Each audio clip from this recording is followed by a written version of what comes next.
What's up guys, an official poster of the Samsung Galaxy S20 Ultra 5G has surfaced ahead of the Feb 11 unveiling. The poster doesn't really reveal anything new but corroborates previous design leaks. While Samsung hasn't shared any details about the Galaxy S20 Ultra 5G from previous leaks, we know it will pack a 5000 mAh battery with 45 voltage fast charging support. And while it's not going to be the first Samsung smartphone to support charging at that speed, it will be the first one to ship with the required charger in the box. The reliable tipster Roland says that the Galaxy S20 Ultra 5G will ship with a 45 voltage fast charger, while the vanilla S20 and the S20 Plus 4G and 5G models will come bundled with 25 voltage adapters. As we know guys, Samsung's big unpacked event for the Galaxy S20 series is scheduled for the next week, but the countless leaks and teasers keep pouring in.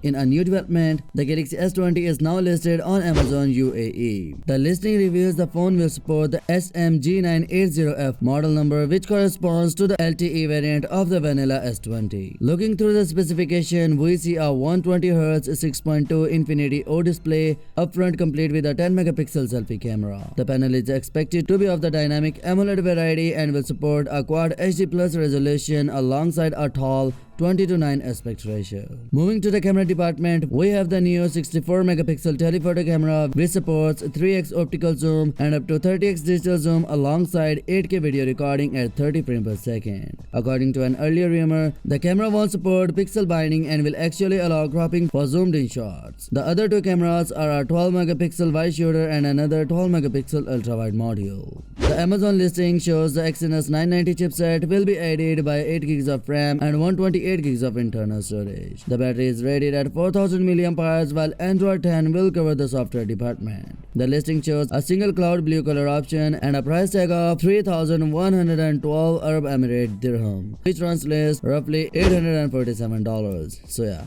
that's it for today guys. Now what's your thoughts on this? Let me know your thoughts in the comment section below, and yeah, smash the subscribe button and press the bell icon for more latest news, and as always, I will catch you tomorrow in the next one.